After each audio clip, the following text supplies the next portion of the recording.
I wanted to start just before we get into video and YouTube and that sort of thing. I wanted just to reflect very briefly on social media. And here's some stats for you.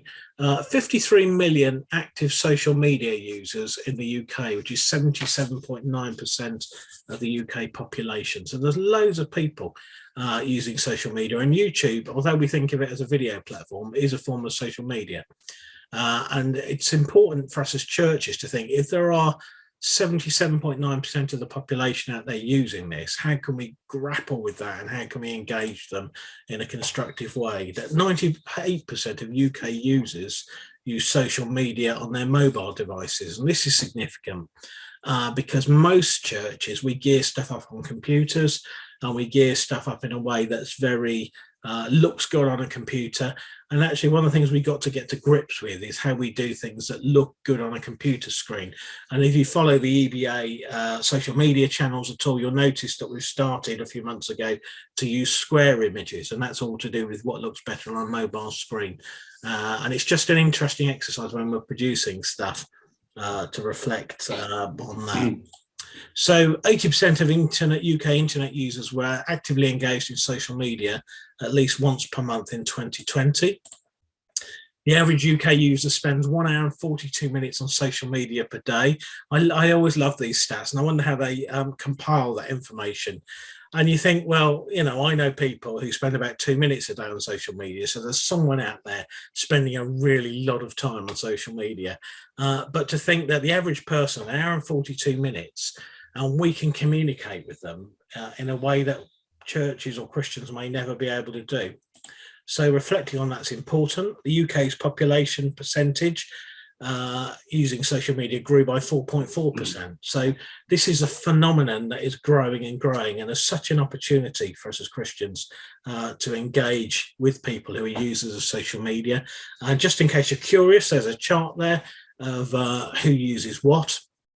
And I find it really interesting to reflect on Facebook and YouTube. I know YouTube's a little bit under Twitter on this chart, and there are various measures. And so for the first two webinars we're doing, as we reflect on how as churches we can engage with social media, is this one, thinking about YouTube, video and live streaming. And then in a few months when I'm back off sabbatical, we're going to do some work on Facebook, and reflect on the fact of whether we think Facebook is an advertising board or a social media channel. Most churches use it as a advertising board, which is okay, well, it's better than nothing. But actually, if we could learn to get to grips with what it means to engage with it as a social media channel, to engage people in conversation, then that will be a good thing, I think. And we'll come back to that in a few months' time. So coming on to YouTube and thinking about it, 2 billion active users per month. YouTube users spend 38 minutes per day on YouTube in the UK. The penetration rate in the UK in 2019 was 78%. A penetration rate is the percentage of the potential users that do use it. So in other words, the percentage of the UK population that uses it is 78%. 33% of UK users watch videos on YouTube once a day or more, third of people. So there's a lot of audience out there who's looking for content, and YouTube's the second most popular social media platform for influencer marketing. And I think we'd all agree, we're not doing this for a bit of fun, are we? We're putting content online because we want to influence things. So I want to reflect very briefly on live streaming and the pros and the cons of it. We're going to think first about the positives of live streaming. And I need to say right at the beginning, as we reflect on whether or not we should live stream, there is no right or wrong answer. And at the end of this, some of you who are planning to live stream might think, oh gosh, perhaps we won't then. And others of you who were never dreaming of it might think that's absolutely right for us. So this next bit is really about our thought process as we try and engage and reflect on how we're doing what we're trying to do. And as we reflect on that, it will then enable us to come up with the best approach. So the real benefit of live streaming is it shows the church as it is, that someone on the outside can see exactly what we're like, and that's a really good thing. because it's the hardest thing in the world to walk through the doors of the church. I don't know if you've ever been on holiday and gone to a church and had a bit of a panic as you go in to think, oh, I wonder if I know what to do. Someone was telling me recently they'd been to a church and they were handing out stickers on the way in, but no one told them what the stickers were for. And they were COVID stickers. It wasn't to do with whether you've got COVID or not. It's to do with whether you're willing to shake hands or not and that sort of thing. But going into a church can be really quite off-putting, whereas you don't know if you're going to fit, if you don't know what you're going to do. And the beauty of live streaming is you give people a free look inside and they can do that anonymously. One part of the beauty of live streaming is it doesn't take much extra work for busy leaders. It does take a lot of extra work for technical people, but for people preparing sermons, it's not like the lockdown when we were preparing and recording and editing, but it's actually something that we do what we do and it just gets captured on the video.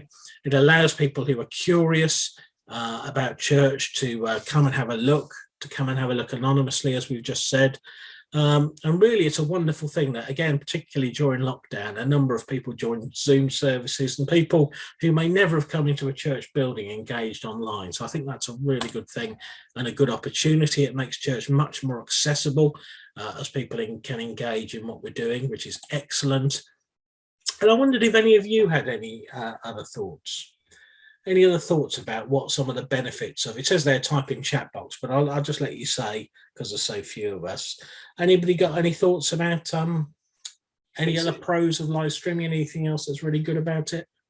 It's certainly making it church more accessible for those that are less able to get out or wanting to come out, those that are vulnerable with the COVID situation, which is why we've gone on to live streaming, because there's a number of people that weren't able or not willing at the moment to come out, but they'd love to see it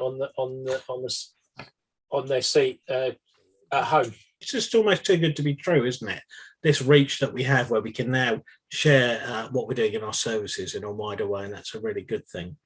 But before we launch into live streaming, and certainly my aim in sharing this next bit is not to dissuade anyone from live streaming, it's just to ask some questions about it.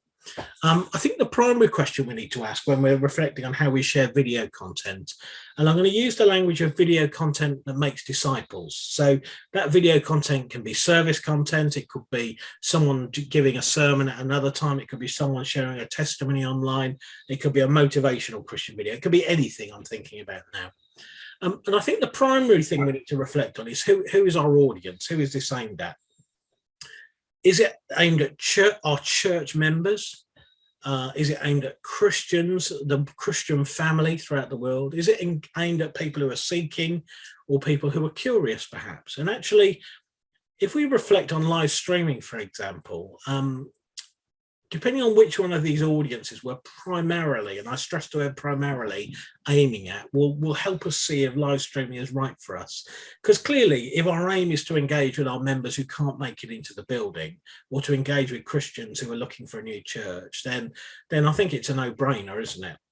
But actually, when you think about sitting down and watching a video on YouTube, I don't think there's many seekers who are going to randomly come across an hour and a half video that they're going to sit and watch. And I know that sounds really strange, and I'm not trying to discourage anyone, but I think if we're thinking evangelistically, I would seriously question whether live streaming a service is the best way to make new disciples. Doesn't mean we don't do it, because of course we can do evangelistic things in other ways, but I think actually to sit down and say, who is this aimed at, is our starting point. And if the church that we're serving is primarily saying we want to make new Christians, and that's what we're doing, I think we need to think differently, or doing something that supplements live streaming. The real pitfalls or the hurdles to overcome in terms of live streaming are licenses, safeguarding, and permission to film. So they make things complicated. These things aren't insurmountable at all. So I'm not saying don't try and overcome them. It just makes things difficult.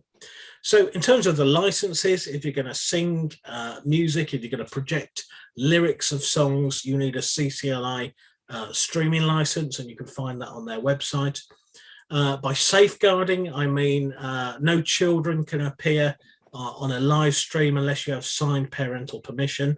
So you're in the, it depends what your church is like and whether you have children that roam free. Do you have free range children or children that stay in their seats? And so if you have children that are likely to run across the platform or the area that's being videoed, you may need to reflect on that as a safeguarding thing. And also in terms of safeguarding, do you in your church have any looked after children who are in foster care, or children who've been adopted? And again, reflecting on them and thinking, how do we safeguard them to make sure they stay out of shop? Someone who could be at risk potentially if they were to be identified as being in a location on a particular day. So that's something we do, and we do well. Permission to film is a really tricky one, because in an ideal world, you really want a signed permission slip from everybody. But that's just not practical or possible in church. So the approach we recommend is that you have really good stewards, and on the way in, people are saying, nice to see you, and do you know the service is being live streamed? If you sit in any one of these seats, you can either point to them, they could be a different color, or you can flash up an image on the screen before the service starts and say, this is the shot, this is where it's going to look like. But somehow you make it crystal clear to people, both existing members and new people, that this is the area that's going to be live streamed. Now, sorry, did someone say something? Yeah, on that, where our camera is positioned, it's towards the front, so nobody sitting in the congregation, their backs, we're conscious that not everybody, even if it's just the back, wants it on. And we have people that don't want their face when they do come to the platform. So we put it in a way that we have a PowerPoint or something up.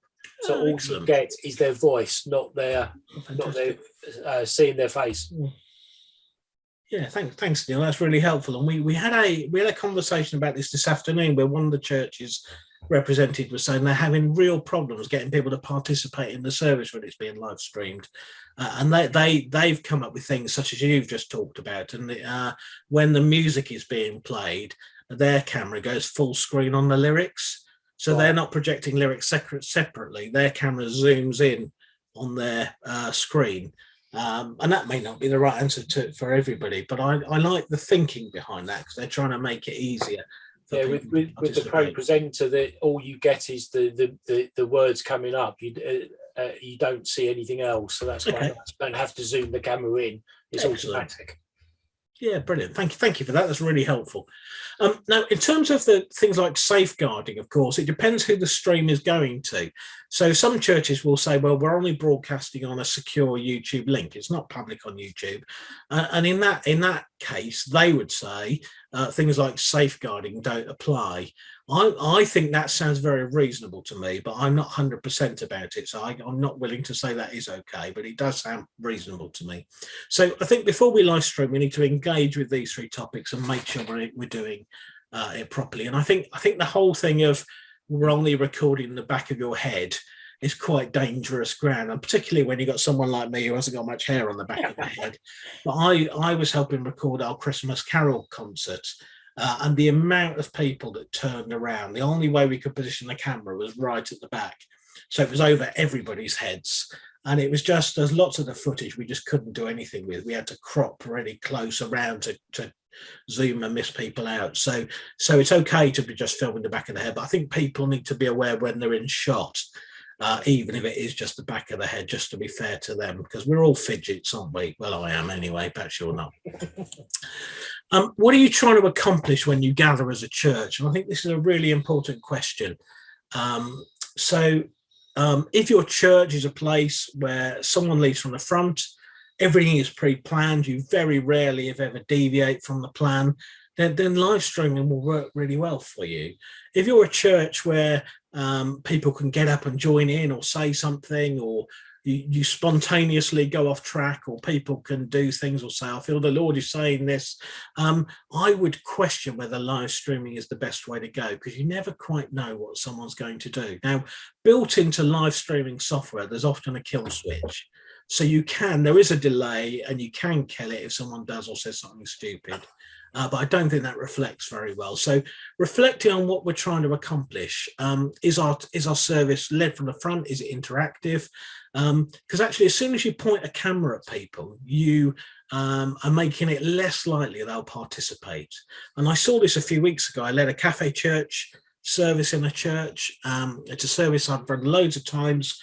It's based on the film Les Mis, and it takes the song "I Dreamed a Dream." Don't worry, I don't sing it. And it takes the song "Castle on the Cloud" of the little girl, and it contrasts the despair in one and the hope in the other. And Christians love that. I mean, I've done that in loads of churches, and people always engage really well with it. At the beginning of this service, we went through all this is being recorded, but don't worry if you say anything, I'll edit it out unless you give me permission. And we did all that, but it was like watching paint dry. It was awful because people were sat there thinking, I'm being recorded. And actually, when you point a camera at someone, you change the dynamic. So I think where things are very strongly front-led, this works well. Where you're hoping that a service will be interactive, perhaps more of a family time. Hasn't we got anything to share today?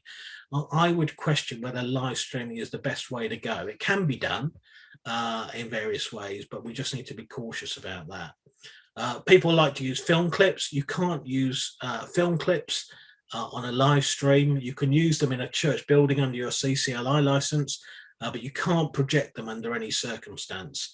And so you're hindering, again, it depends on what's important to in your church. For some people who like to use that sort of media, it becomes a problem. So these are just things to think about and reflect on. Confidentiality is another key one. So part of the stress and tension that's been caused by live streaming in some churches is that some things that would have been shared in a church are then no longer shared. So I can think of one leadership team I met with a few months ago, and there'd been uproar in the church because a prominent church member had died, and no one prayed for the family in the service. And the reason is the service leader was under instructions not to share any confidential information. And under I think that's very wise. I think if you're live streaming and broadcasting to the world, unless you have a family's permission to share confidential information, you shouldn't. And they hadn't got it, and it just all went a bit Pete Tong, and it was caused so much uproar. So our recommendation is when you're live streaming, perhaps you create a section before or after the service where you can say to the people in the building, look, this news has happened and we need to share it with you. We don't want it. Or if you were going to have an open sharing time where you wanted to say to someone, what's God been doing in your life this week? You have a section of the service that isn't live streamed that you can do that. And then you don't have to worry about confidentiality and so forth. And we got a question from Amy saying a bit more about a secure YouTube link. So when you set up a YouTube, whether you're putting up a pre-recorded video or you're doing a live stream, there are three options. And one option is public, one is unlisted, and the other one is, I think it's called private.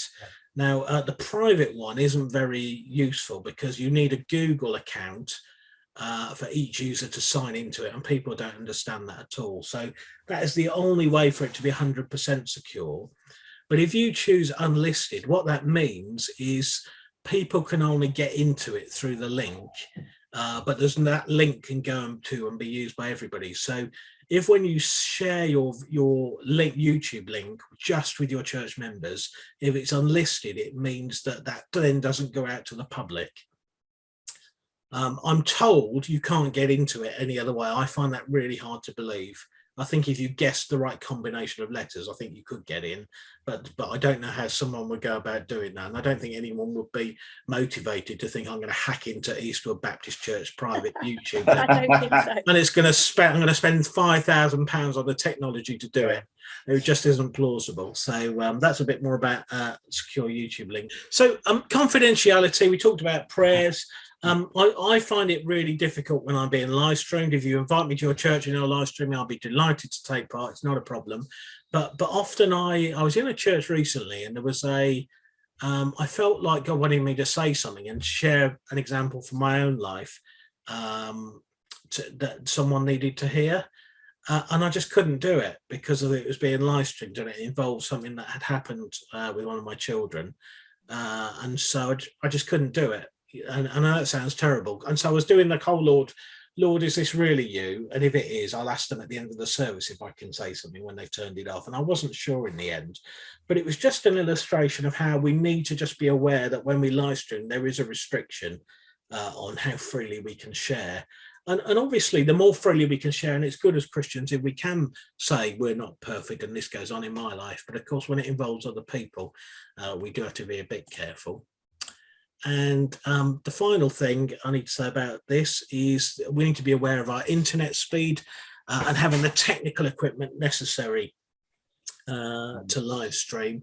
And I think this is really, really significant because actually, if you don't have a reasonable internet speed that's stable, and the only way to do, people say, well, how many megabits is that? And I don't want to answer that question.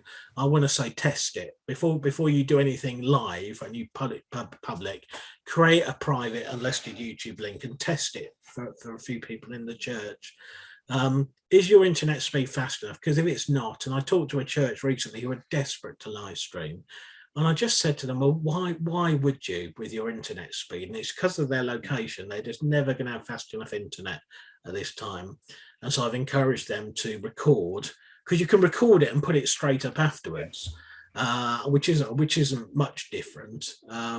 So that we've reflected on that. Technical equipment is really important. If you're looking to live stream and someone gives you a gift and your church is blessed to buy proper cameras, then the Lord bless you. I know some of you are smiling about that. I'm into that one. If that doesn't happen to you, if you're trying to live stream what the speaker is saying primarily, you can get away with a good quality smartphone and a microphone. If you're just trying to kind of record like this sort of space here, there's really no need to spend a lot of money on that. But microphones are key, because the microphones and cameras are not very good. And even expensive cameras, they're not very good. So often you can get a lapel mic. I bought one on Amazon, but other places do exist. And it was about £27 or something. And it came with a 6 meters even extension lead for the lapel mic, and it just means I can plug into any camera at any distance, and that's what I use for when I'm doing live streaming or video work or that sort of thing. So I think music is another tricky one, and certainly we had a long conversation about this in this afternoon's seminar, where a number of people have been live streaming for a long time and they're still saying we can't get the music right. And someone explained at length why that was this afternoon, and it's all to do with levels of different instruments and levels of how a sound desk prioritizes audio. And they were explaining this to me, and I've got to confess, it just went whoosh, just like that. No idea what they were talking about, but they were saying they've discovered the technical workaround, which they can do, but no one else on the tech team can, because it's too complicated. So I think if we're going to try and live stream music live, we just need to be aware that A, it won't sound as good as it does in the building, or B, we actually say, because we don't think it will sound very good. And it's difficult. I really hate this, because to me, musicians are making a joyful noise to the Lord, and I don't worry if they're very good or not. But I think when we're live streaming to the world, I perhaps do have a different feel about it. And so it may be necessary to reflect, well, do we want to live stream music or not? And certainly in terms of when people are following the service, and it's interesting, if you look at your stats when you are live streaming as well, to see what percentage of people watch the stream and what percentage of people watch afterwards. And you might be quite surprised that we're putting all the effort into live streaming, but most people might watch it afterwards anyway. But you'll discover that for yourselves. The other thing is I know a number of people, and I myself included, I'm just going to confess it to you, that when we're watching, I always start a live stream late and I skip the songs. Has anyone else ever done that? Hands up. Won't be on the video. 1, 2. And so if we have succumbed to that temptation to skip through songs when we're watching a service, I wonder all the effort we're pouring into getting this music right. I would seriously question if it is the right. And it's interesting. One of the other options we're going to look at in a minute in terms of pre-recording is you can record every other bit of your service and then actually just use music that's already on YouTube and create something called a YouTube playlist. so that you send someone a link to the YouTube playlist, and it's say got Jo doing her inspirational introduction, complete with aerobics. Let's worship the Lord together every week, and then the opening prayer, and then the song that you sung is "Oh God, I help in ages past," because you need help when you've done aerobics. But instead of doing the live version from the congregation, you just find it on YouTube somewhere and put that link into your playlist. And when people have clicked on the play link list, they end up with like 10 videos that are the whole bits of the service, and they just play through one at a time seamlessly like one video. So, but I'll say more about that in a minute. I'm not saying that's a better way of doing it. I'm just saying that that negates a lot of the problems.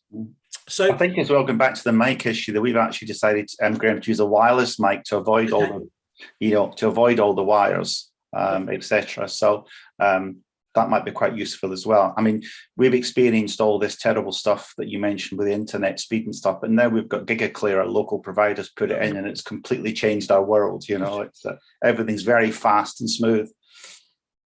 Yeah, sound is an issue for us at the moment.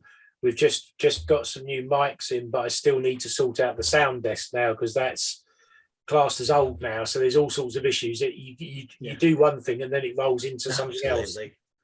Yeah. So it depends. Again, I come back to, what are we trying to achieve? What do we want to accomplish? So if this is just for our members, then I think our members hearing our musicians is really important. If we're transmitting to the world for the sake of the gospel, and that's our primary aim, I question whether pursuing music and doing it live is the best way to go, unless we've got really exceptional musicians and we've spent the proper amount of money on the right kit and spent the proper amount of money on training the people who are working the kit. But that's my personal opinion. But I think we do our best, and it's really sad, really, because when any of you who ever met me, if I was ever your minister, my mantra is, you only do your best. You can only do what you're going to do. So we've reflected on the pros and cons of live streaming. I want us to reflect a little bit now on YouTube and how people use YouTube. So the first thing is, people go on YouTube and they scroll. And I don't know if you're a scroller, because you are, aren't you? We all do it, and we scroll through, and there's a picture of a singing cat. Let's watch that. Oh, that looks interesting. There's someone about to jump off a building. Let's watch that. How's that going to end? And you watch these videos, and you'll notice that often the ones that captivate you are ones that have got like a little gimmick or clip or something at the beginning where it looks like they're going to do a magic trick or something. You think, oh, how's that going to work?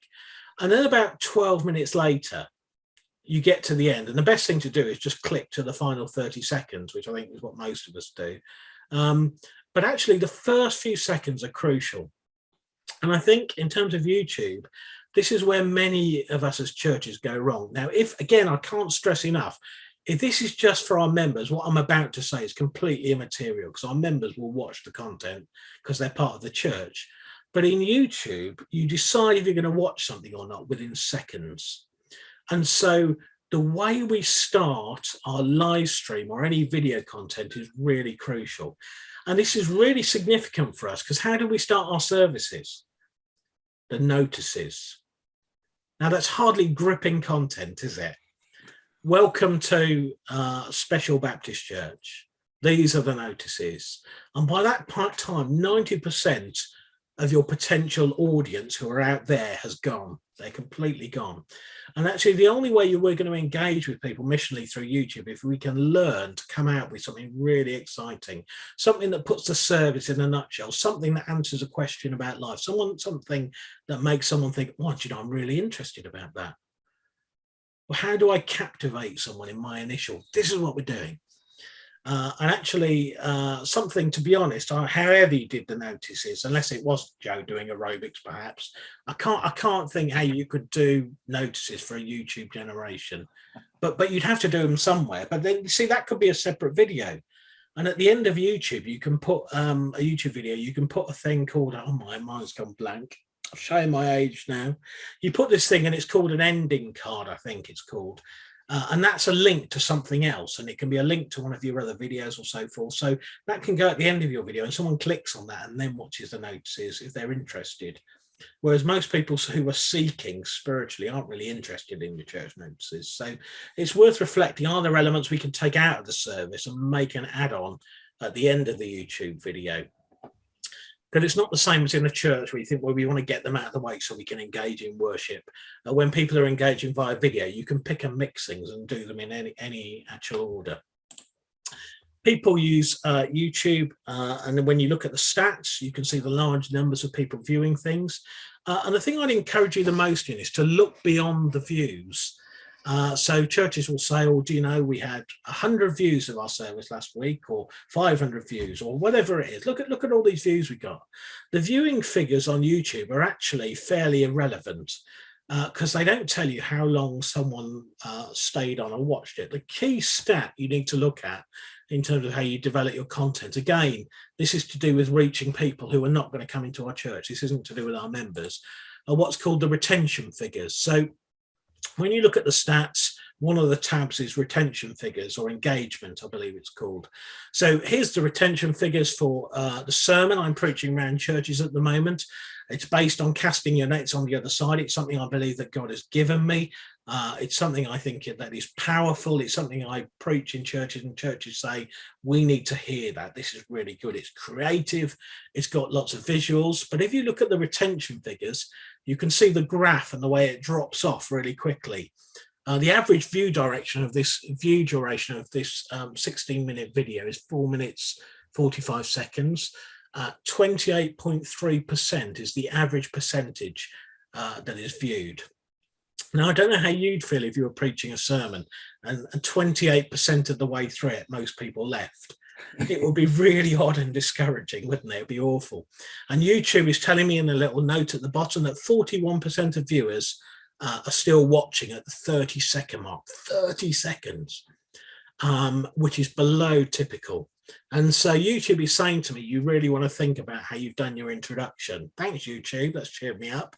But it also helps me to learn. Now, if you watch this video, and I would do it differently now, if you watch this video, I start with the Bible reading. Today we're reading from John 21. And this is what happened, blah, blah, blah. By that time, most people have turned off. Now, I'm not saying we shouldn't have Bible readings. If I'd have started with something like, do you ever feel like start again, cut. Do you ever feel like everything's gone wrong? Do you ever feel exhausted? Do you ever feel like you don't know what to do and you're just ready to give up, and then something absolutely miraculous happens? Well, that's what we're thinking about today. Now, that wasn't polished and pristine or clever. I need to work on that, really.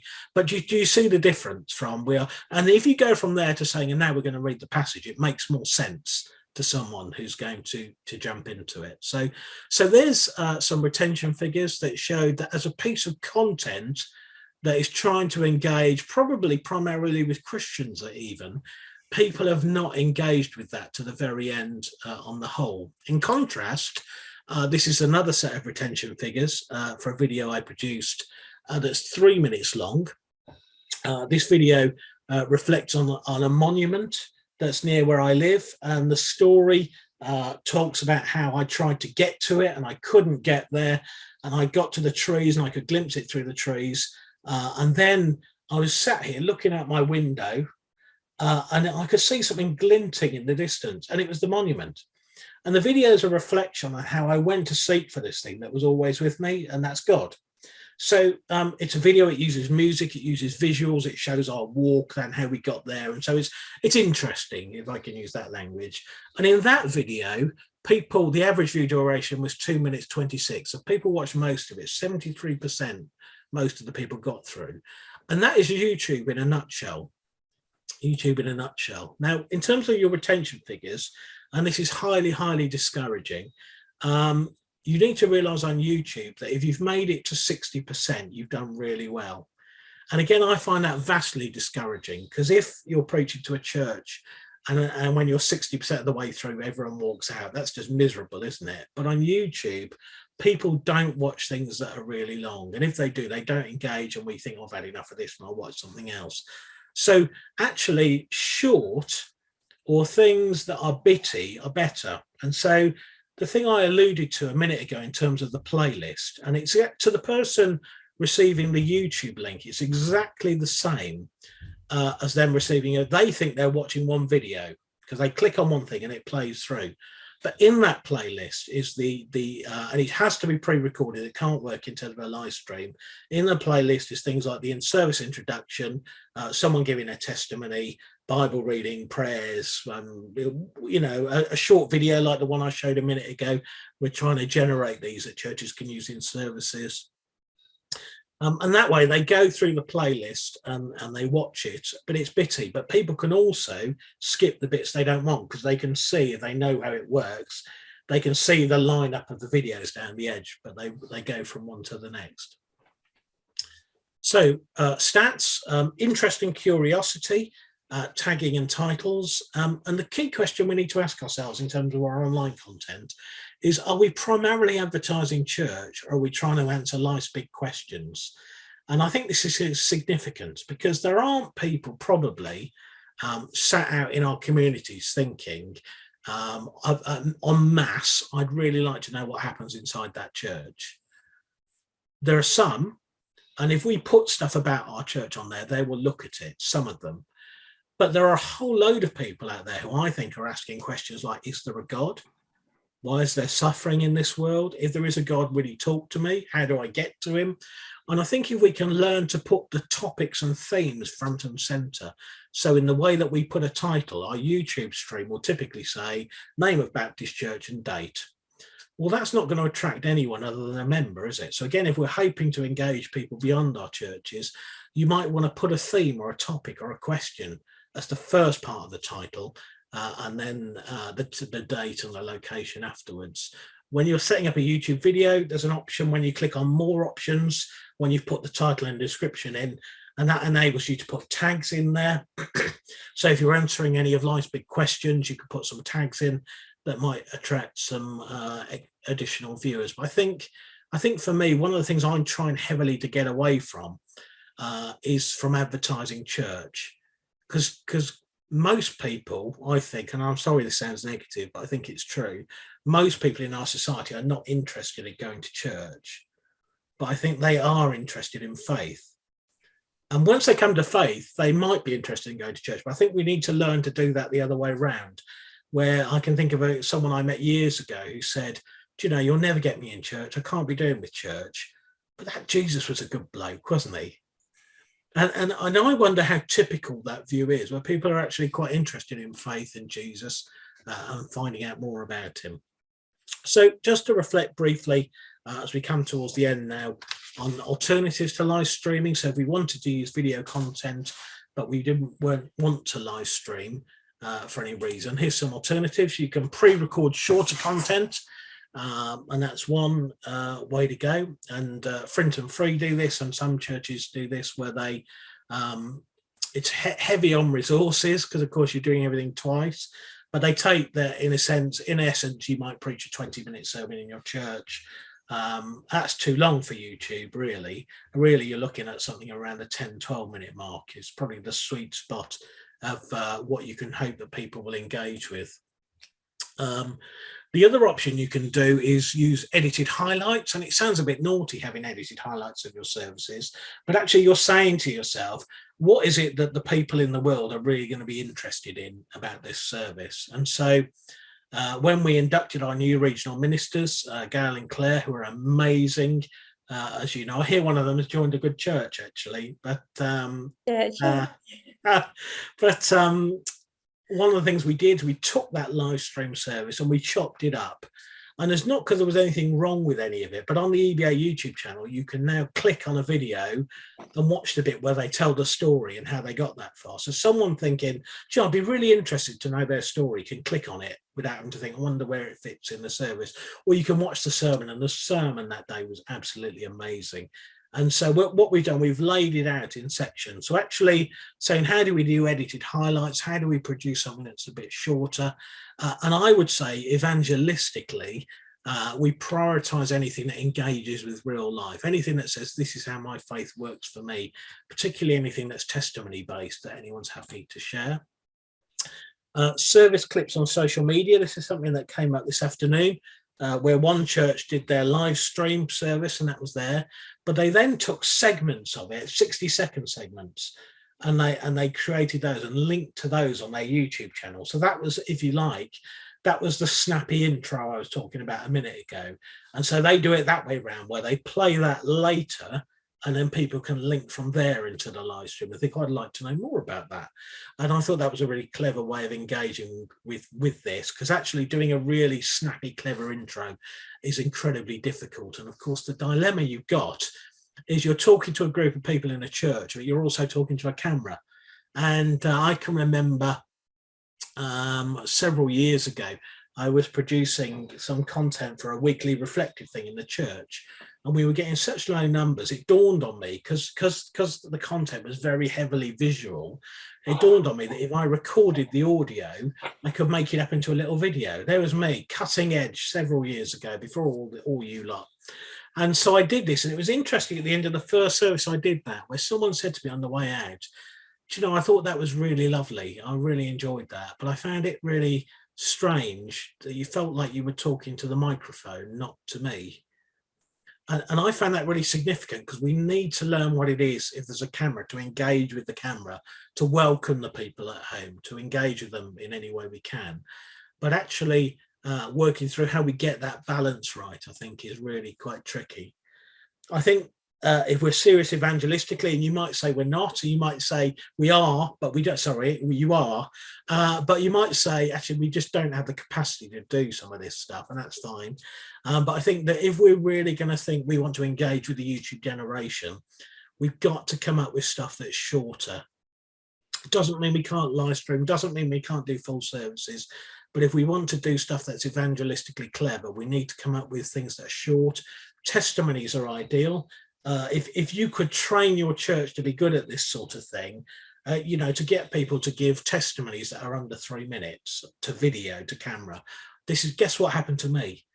You know, I was at my wit's end. I didn't know what to do. I was so stressed, and I prayed, and guess what happened? Pause for dramatic effect. And I think that sort of snappy content can be really effective. And the sort of creative visuals and videos I talked about a minute ago, if you go on the EBA YouTube channel, there were a number of, if you look at the playlists, there were a number of playlists there with short videos on. There's some short length videos we created that are under 3 minutes each. And there are 5 of them that can be used in the weeks in Lent. You're welcome to use them in your services. You can also use them on your social media channel. And what we're hoping is that the churches that are really quite good at this thing, we're trying to enlist to generate content that then the other churches can use, because it does take an awful lot of creativity to do that well. Storytelling as well, I think, is really good in a short to camera.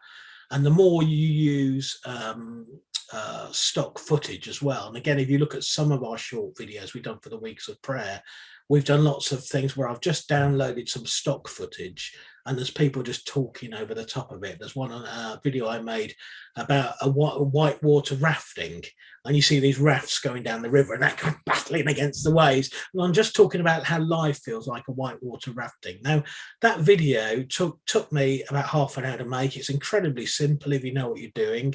I know it might not sound it, but it genuinely is. The video, a lot of this footage is all free. And actually, for some of our really creative people, and our teenagers are often really good at this, to say to them, how would you tell this story? How would you convey this message about how we cope when we're stressed, or where we look for peace, or what gives you joy in life? And actually, you give someone a concept and work through how you can do a short video. Another thing that a church was saying they were doing this afternoon is they were saying they can't do any of this stuff. The Lord bless them. You come to a live streaming seminar when you haven't got any technical ability. That is Christian commitment. And they said what they do, they have a page on their website where they just put links to videos, and that's their online presence. They can't produce any content, but they just dig it all out, and every week they just refresh the list, and it's got some music, it's got some short videos and different things. And I thought that was a really clever approach, that you may warm to some of the things that I'm saying, thinking I'd love to do all of this, but I just don't know where to start. And actually to dig around to look for what's out there, I think is really strategic. YouTube as social media then? Do we treat those watching it as viewers or as participants? How do we engage with people? Lots of churches that run hybrid services will purposefully get people who are at home to participate, perhaps with a reading. It's quite hard when you're streaming to YouTube because it's not two-way, but you can get people to pre-record in advance. So you could say, oh, this morning our readings from Jackie. Jackie's at home watching online. Let's all give Jackie a wave. And again, you know, we didn't talk to Jackie, but we heard from her and we acknowledged her presence, even though she's at home recovering from her hip operation. Does that make sense? So we actually work out ways that we can make it engaging and interactive. One of the real difficulties with YouTube is, do you leave the comments turned on or not?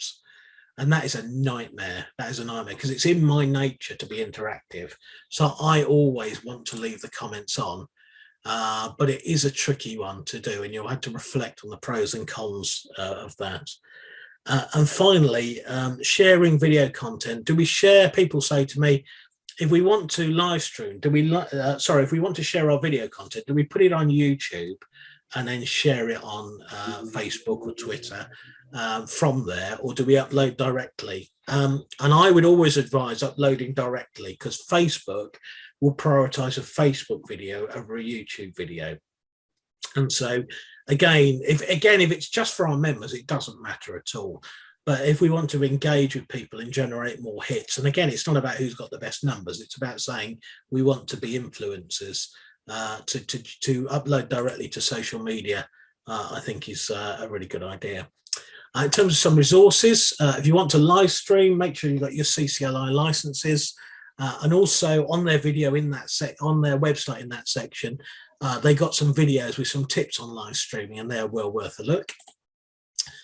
Southwest Baptist Association produced these 3 video series on how to film, what to say, how to film, how to edit. Now, this isn't to do with live streaming. This is to do with how you create video content. But if you're interested in how to position cameras, how you edit something afterwards, and those sorts of things, then digging into these 3 films I think will be helpful. As the EBA, we're going to be producing some webinars around lots of this stuff, but we won't produce anything that relates to any of those 3 things because we can't top it. That's really good.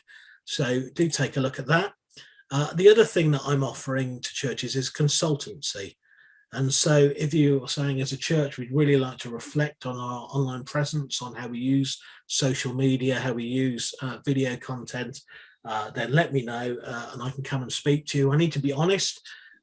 My expertise is much more in terms of mission than it is in terms. So if you want someone to sit down and say, do we need an SD33 or an SD55 camera? I'm not your person, but we can go away and find that stuff out.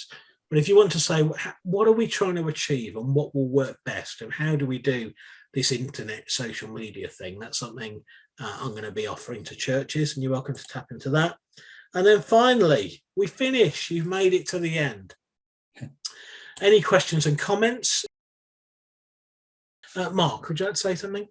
Yeah, I've just been picking up from the comments made that some people might have been doing live streaming longer than others. Now, could I just ask you to show by hands, how many of you started live streaming because of lockdown? So quite a few, really. There was only a couple, 2 or 3 who were doing live streaming or some form of streaming service content before lockdown started. And I think we, like so many other churches, started on a wing and a prayer, and we're scrabbling together to put something together because we couldn't meet. Now, the people who couldn't get to church anyway enjoyed even the very basics that we were able to do. I've learned a lot just from listening to how different people do it here. I think I was listening to Duncan in particularly, that it's for want of a word expression, a ministry all of its own. You need people. If you're going to do it, you need people to commit time to it, especially if you want to do the editing.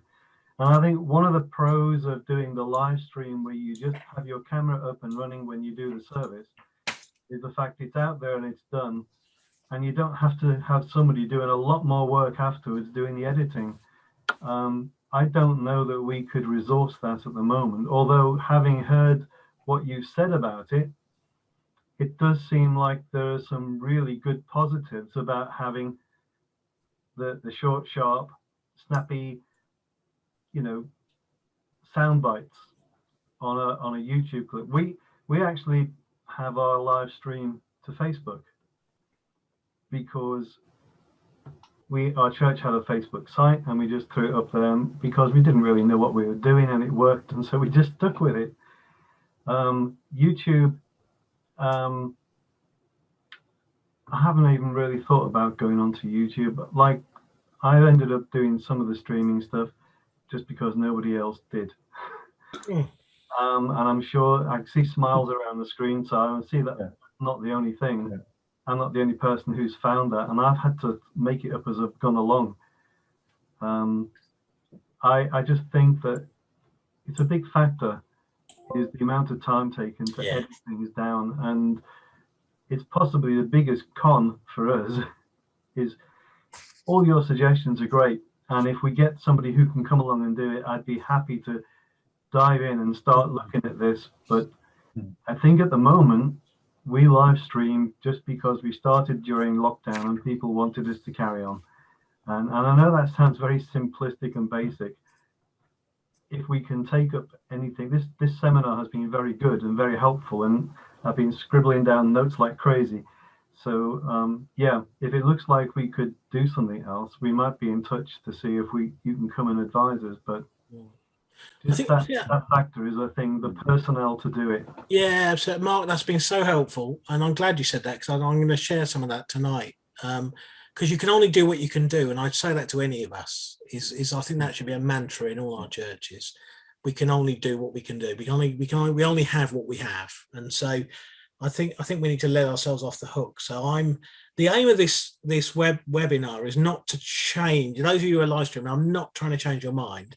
I'm trying to say these are the possibilities, but at the end of it, we can only do what we can do. And it may be for some of us, we live stream and that's our service and it's a blessing. And it may be that we find some of those other more shorter creative resources elsewhere and we share them.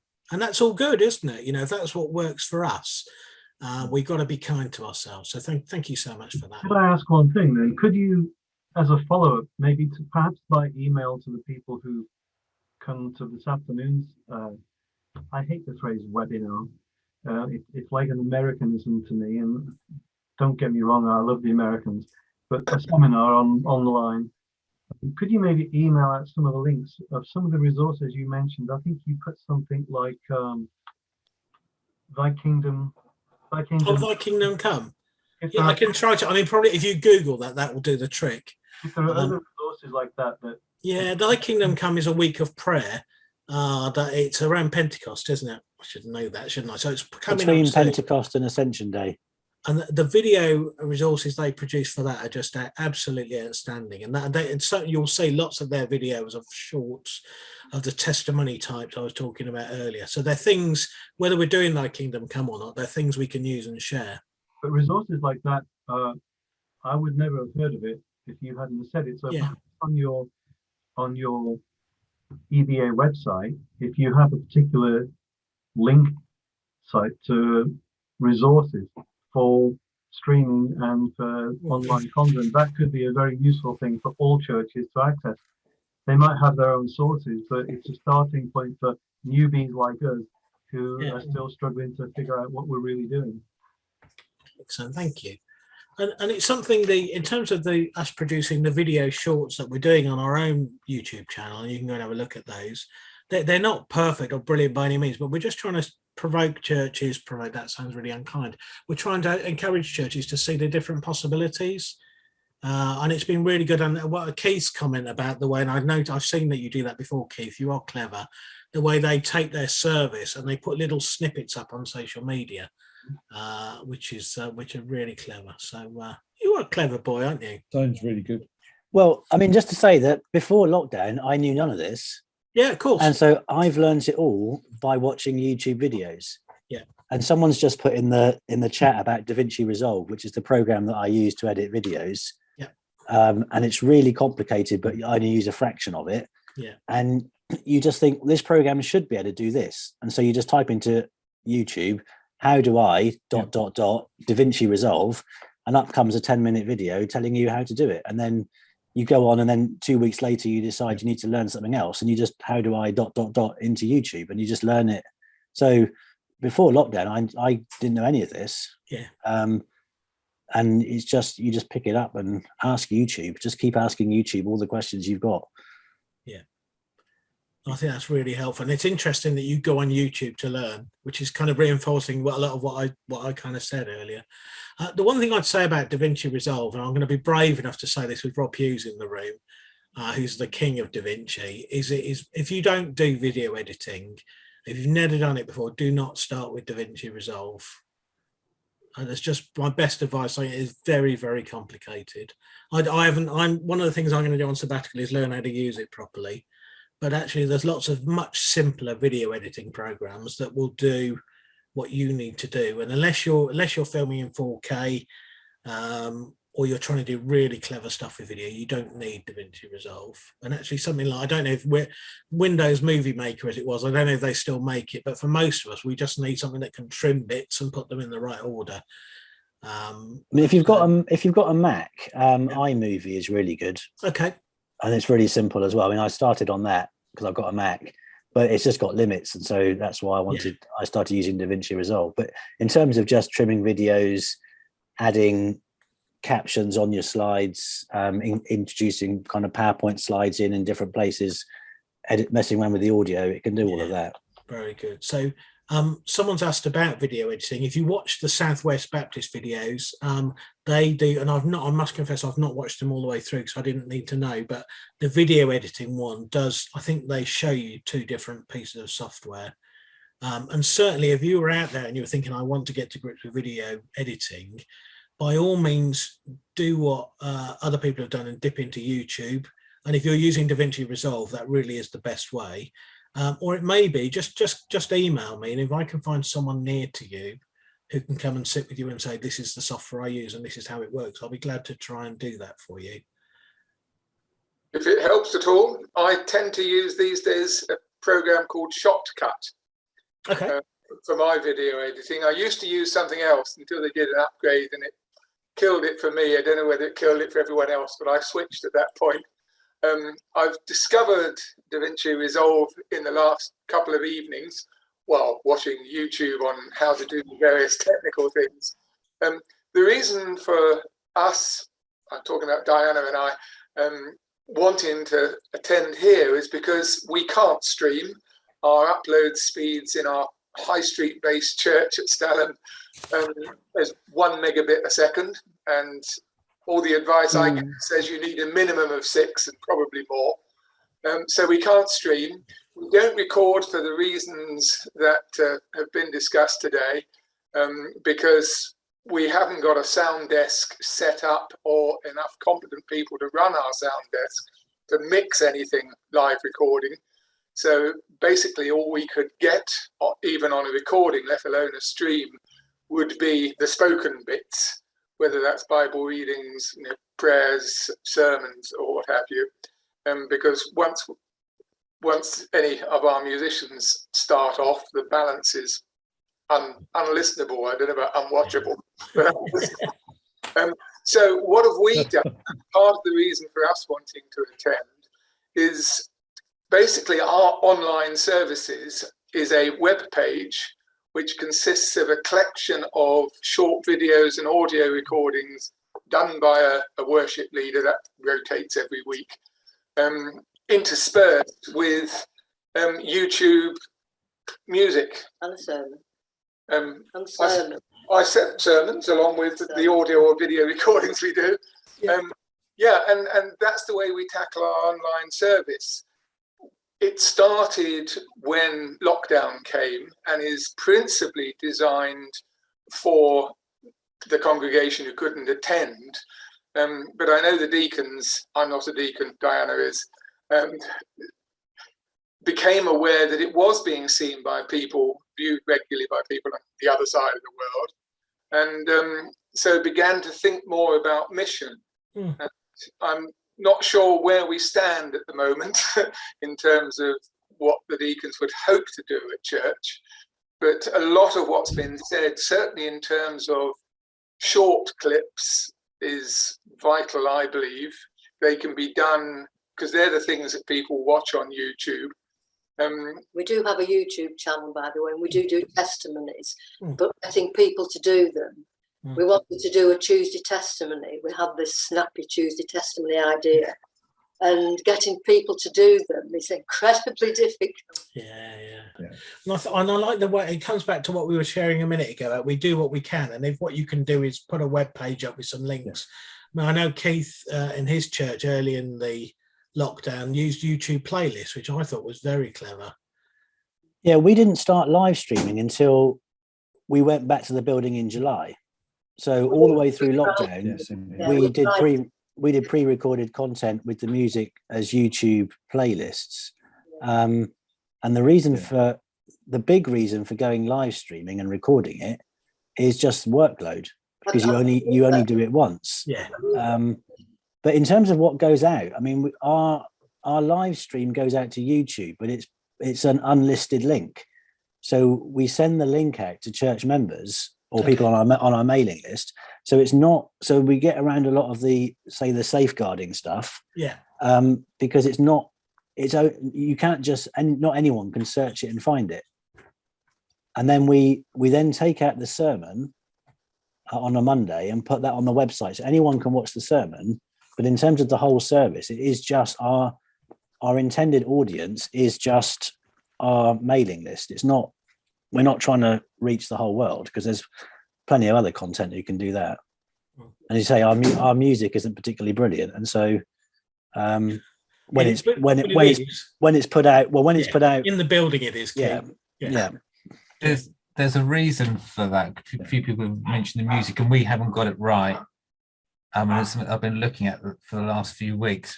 But without being too boring, but just to very quickly say why, because what I'm guessing most people are getting when they get their live stream is suddenly the vocals dominate the main music. And what's happening is your guitar with its amp has a certain amount of sound, your piano has a certain amount of sound, and then when it goes through your PA, your vocals are higher to make sure that it covers the sound of those other instruments which are going through the PA. So the PA has a greater percentage up on the mics than it does on the other instruments that make their own sound. So it sounds great in your room, and you also then have room dynamics. But then what happens is what you're putting out into your stream is what's coming out the sound desk for most people, which is this level where it's pushed the vocals up and the other instruments down. So it sounds great in the room, but not in the stream. And that's what's going on there. And so we're playing around when we can at the moment to look at our kind of sound desk. There's like another channel you can tweak, but also to add room mics to actually record the sound. So, but it's one thing again saying that, and it's another thing having people to do it. So I did some tests the other week when our band practiced, and it sounded great. I said, we could do this on Sunday. And Jen was like, no, we can't. I said, well, it's just, you have to just do this, this, and this. But it's the fact that if you can do this, and this, that's fine. But actually for our people who are really stepping out, really out their comfort zones to help already, to add another layer of complexity isn't fair. So it's kind of, so that's probably what's going on with your sound on streams. It's not just that, it's the levels that you've got which sound great in the room but not in the thing, and you've got no room mics that then collect an overall and we've settled on a solution where we just have a mic in the room, and our live when we go onto the songs, that's the mic that goes to the live stream, and so all you're getting is, you're not getting the mix from the mixer desk, you're just getting what's coming out of the speakers essentially, and then you get the congregation singing as well, which people like. Mark? We have a similar process to what Rob is saying, where we do have a stream from the mixing desk that goes specifically to the live stream. So what the sound in the room is one thing. What comes out of the mixing desk to the live stream is completely different. I won't go into how we do it right now because it's a bit too long. But I have a question a little bit different, because I don't know if anybody else has found it. It's one thing to be involved in the service of your home church without live stream. There are a lot of people who are happy to get involved and get up and do a reading or be a worship. If they're leading the worship or leading the music, they feel comfortable doing it in the environment of whatever room you meet in for your church service. I find we're beginning to find that there are people who are more reluctant to take part simply because they know it's going everywhere. I really hate, I'm a musician at our church as well. Probably like some of you, you find that the musician people are also the people who are getting involved in the techie stuff. But I really struggle with that glass eye looking at me. I really do. And I'm not alone on that. There are people who struggle with knowing that they're being, should we say, televised, for want of a better word. They just don't like it. They really struggle. Have any of you encountered that? And if so, please, can you give us some clues on how you get around it? We've certainly come against that, and I can't give you an answer. We've lost people out of our band because of it. Mm-hmm. I have to confess, I don't quite understand it myself, but then that's not me. It's them, isn't it? One of the things we did at London Road was we moved the cameras are all at the back of the building, and there are three cameras, and we've got like a little switching box that we use at the tech desk. So and we're actually, they're pointing in different directions. So we'll cut away. We'll have one that's focusing on the singers perhaps, and one that's got a broader picture, and one that's just for the preacher. And we sort of flick between the three. So the truth is, nobody really knows if the camera's on them at that particular moment, which kind of creates a slightly more relaxed environment. I think, Keith, you were going to say something. Yeah, I mean, because we involved our musicians and our singers and other people before we took the decision to live stream. So, because we've been pre-recording and everyone was happy to pre-record because you can edit until you're really happy with it, etc., etc., etc. And people were really reluctant at the thought of the live stream going everywhere. And so that's part of the reason why we live stream to a what do they call it? It's gone out of my head. But it's a YouTube. But unless you've got the link, you can't watch it. So unlisted, I think it is. So that it means that they know that the only people watching this are people that we've got a link with. People who are either they're sick or they're relatives of people in the church, and therefore they're watching from wherever. So we haven't had the issue of people not wanting to take part because they know it's not going out everywhere. It's going out, but it's still a limited audience. It's been interesting that we still, because of what we have an older church building, we do have pillars, and the spot behind the pillar for the musicians seems to have become the most favourable standing point because we have one camera, which is a point tilt zoom camera, and so we don't have a separate feed from the screen. We use Easy Worship for our words. We just have the camera pointed at the screen if we want the words to go out while the music is on. That for me is a comfort because I know that the image on the screen is on the stream is the words on the screen. But there are times when they pan out and they have both, and I just hope that I don't notice it happening because I don't feel very comfortable with it. Just that's my problem. Some of the other guys are fine with it, but like I say, the pillar is the best place to stand at the moment, but it's not very good if you want that person to be seen on your stream. Some people just don't like that. Some people don't like recordings being recorded. Some people, for just to get up and go and do a reading in front of a room full of people that's a real step of faith. It's a real challenge. So Fox's comments. I know that I'm not the only person who's suffering from this. Other churches are having to deal with it as well. Fox's comments reminded me, Mark, that we've got 3 cameras, and when the band are playing, we do just have the very widescreen general view of the church. We don't home in close on the band. That might be something to think about as well. Helpful. So, Right. oh, go on. Who was that? Me, sorry. All I was right. going to say a completely different issue that, or limitation I found with it, is I love a video clip, as in taking a film clip, which the church video license allows you to do unless you're streaming, in which case you don't have. And so I found it actually really hard because I'm so used to using at least once, twice a month, 3 times a month, using something from contemporary film and relating it. And suddenly I've had like all this time of not doing that. And one of the things I'm kind of going to raise in tomorrow night's leaders meeting is about actually, can we drop streaming once a month so we can kind of in our all age service start doing this again? Because you just, I had a long chat with CCLI about it and they said, no, you absolutely can't do that. And so I kind of said, well, do churches know that? Because you're not, you're taking your payment for your church video license, but they can't actually use it if they're streaming. So it's Rob, almost the a issue limitation. the issue is not with live stream. You can't pre-record with it either, can you? You can't do anything with it.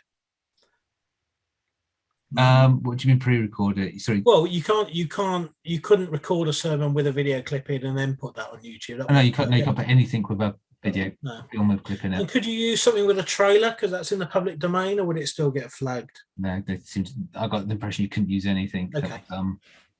We've had the same problem. We had a service taken down because we used a clip that, like Rob said, you can use in your normal live service, but the moment you stream it, you're hammered. You can't do it. We did have one clip that we got permission from the actual songwriter, author people, because it wasn't a huge, big copyrighted agency. It was more of a private concern. And we emailed them if we could use their song, and they said yes. And we put that on our preamble for the service, that permission had been granted by the author and the songwriter and the copyright holder to use this clip. And it stayed up. So that was good. But it is a big issue, because especially if you have visiting ministers coming to preach, because they might have a clip that's key or central to what they want to do, and they get there and they say, we can't use this because it's copyrighted. So the only workaround I could think of if you were pre-recording would be to use a YouTube playlist where you'd have half your sermon, then you'd have a YouTube link to the video clip, not from you, but that is on YouTube, and then you'd have the end of your service, and you'd set it up as 3 videos in a playlist. That's probably the only way I could think of doing it. But for a lot of the people watching, it's going to be like they're going to go whoosh about doing they can get, they know a link, they can click on a link, they can watch it. But no, you make a playlist and you share the link for the playlist, and so they just click on a single link, and it will automatically take them through. So that's how when we were doing pre-recorded, we'd have different people recording all that. So we might have 15 videos in a playlist, which then, and some of those would be official, kind of like Hillsong songs or songs from wherever. And so that's how we used to get around the music problem. And so you just send out a single link, but it's a link to a playlist, and it then just automatically goes from video to video. And so if you had an official trailer or an official clip on, you have to use official things. But if you had the clip you wanted and it was on YouTube officially, then you could just link that in, as Graeme says, between you do your talk part 1, then you have your video, and then you do talk part 2. But obviously it doesn't work for live streaming, it only works for pre-recorded. Of course, the problems with playlist is adverts, but so there's a downside to it. But if you embed your playlist in your website, the adverts don't show. We had we pre-recorded all of our sermons and then edited them over sort of 3 to 4 hours all through lockdown, and then it was decided that actually they would invest in the streaming gear and we did that for ages. And then actually we when we sort of I can't remember which lockdown stopped, but we went to live streaming alternate weeks, so just every other week, so that well, I could have a break because I wasn't being fed in church. I was sat behind the desk pushing buttons, and it was and that's made a big difference, because people, you know, our numbers are great on the days we're not live streaming. They're great on the days, I mean, in terms of actual people in the building. And it took a little while to migrate and get people used to that concept, but we've got the website, and the newsletter mentions, you know, that it's just alternate weeks now, and we're quite comfortable with that. There's not much pressure for me to go back to every single week. We're trying to recruit other people to assist. We've got a few candidates that think they might want to join in, and I'm inclined to just keep it to 2 weeks, and they can give me, and we can sort of start alternating every 2 weeks who's going to run the live stream desk. Just thought I'd share that. No, thank you. That's really helpful. I've noted that down to share this evening. Thank you for that. That's really helpful. That thing of you live streaming sometimes. That's really good. Excellent. So I found it really interesting listening to you. Thank you so much, everyone. I think it's been interesting. I love the way that we've gone through this, and obviously you've picked up I'm not a big fan of live streaming, but I love the way that so many of you are confident about the way it works for you, and that it's the right thing for you. And I think that's really excellent. And hopefully we've provoked one another to think. Is there anything else we want to talk about before we finish? We've got a few minutes left if we need it. If I could share my top tip from all the experience, is if the sound quality is going to be poor, don't bother. Just don't bother, because you'll have people coming up to you going, "Oh, that was terrible. That sounded this. That sounded that." That's just my experience. If you can't get the sound quality of good enough quality, particularly when it comes to live bands, and that's not the band, because the band in our church are great. The live stream version of the sound isn't. But they are brilliant. They're lovely. I'm stood there behind the desk clapping and singing, but that is the one that sort of I don't think we're doing ourselves or God any justice by pumping out something that isn't, of an acceptable quality. That's just my thought. Well, I don't know if someone can help me out. I was looking up the CCLI licenses, and the Streaming Plus license says you can use a master recording.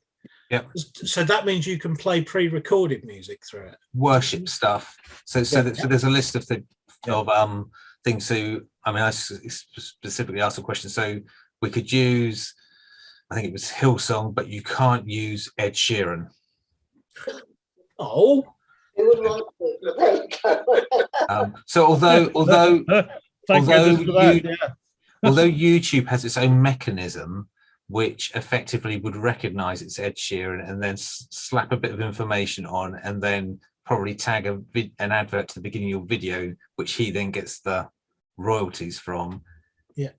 Legally, I had that conversation with CCNI, and they said, no, you can't. It's only covered to stream under Streaming Plus, the things that are listed. And you have to buy them specific. You can't just rip a video off YouTube. Oh no, you've got to have your own version of it. Yeah. Well, I just wanted to share that for any of us who are really struggling with music and we don't have the right kit. That's another way around it, isn't it? And obviously it's expensive buying from wherever you buy them. Mark? Just one top tip that we cottoned on to is that how many of you use some form of OBS based streaming media?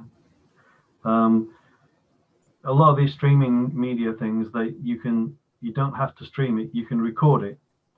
And we had to play around quite a lot, but because we mic'd up the drums, we mic'd up everything and sent everything through the desk.